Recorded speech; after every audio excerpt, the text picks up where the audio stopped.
effectively I've taken out as much colour as I want to.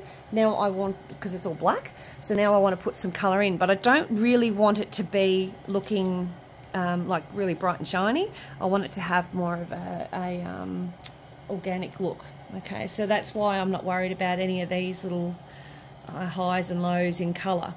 So I have picked these colours, which you look at and go, those succulents aren't red, orange and green and stuff. That's just yucky colours for a succulent. But when you start, now I'm just using a very cheap hog hair brush. It's just a crappy one I've used for ages.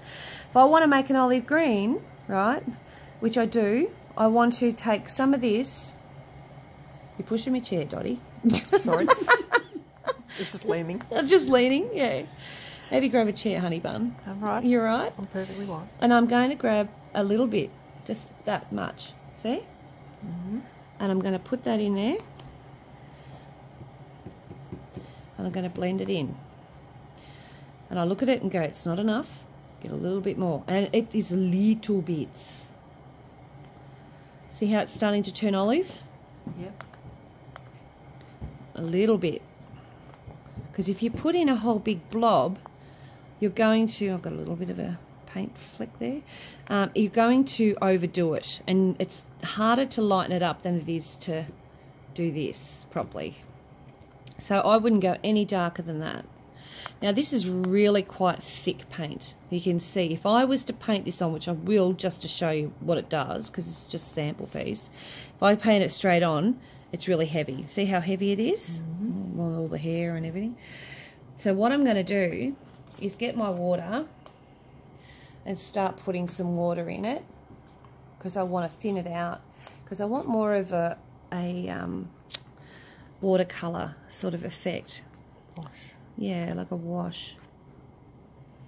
So you can see it'll also lighten it up a bit when you put a bit of water in it. It changes the colour. So once I get it to a sort of a runny consistency, you can see it's sort of runny but not completely watery, I then start adding colour in. Now I look at that, and to me that still looks too heavy. So dip your brush in and do it more like that. Okay, so this is really, really quite bright. Just remembering that it will dry a different colour. But I want those colours behind to show through. I don't want to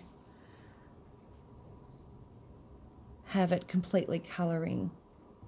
Otherwise, what's the point of creating all those little textures and everything? So you can see how adding a bit of water in, grabbing a bit of paint, and then just, as Judy would say, smooching it around.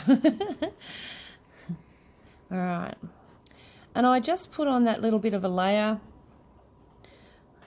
and then I will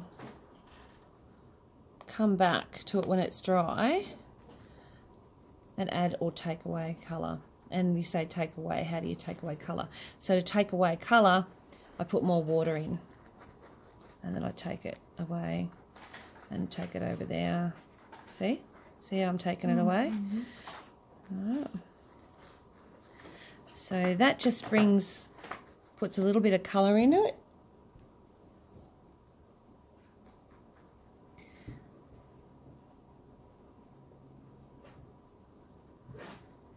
Okay, and I'm trying to keep it lighter on the outside with these petals.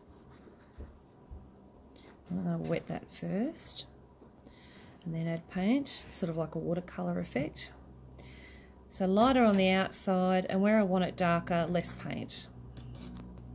And you just keep going. See how that spreads, and because we've got the resist there. Now if I had washed it first, I wouldn't have the resist. You can see how much paint it doesn't use. Look how much I've got left over. So someone else can use this as well. And we'll just keep going until we get all the way around. There's plenty of different ways you can paint this. Heaps. But just creating, see how that just sort of looks, I think that looks nice. So you wet it And I'm letting the dark be dark and the light be light. Bloody, I'll have to market that. So less on the dark and more on the light, and that keeps that, see that fluff? So you can see how it's frothing? Mm-hmm. That's from the resist.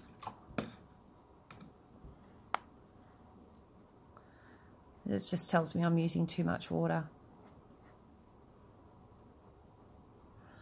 So I could have to do 2 and 3 attempts. Once it dries once, then I come back. And even if I go over the lines, see how I'm going over lines, it won't matter too much because the resist won't let it go through. So when I wash it out, they will actually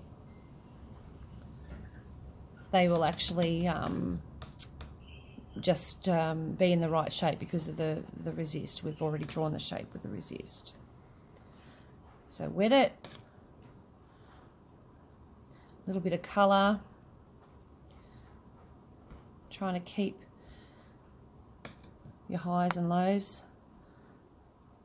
And you can see it's quite wet. See how it's got all that sort of bubbly look.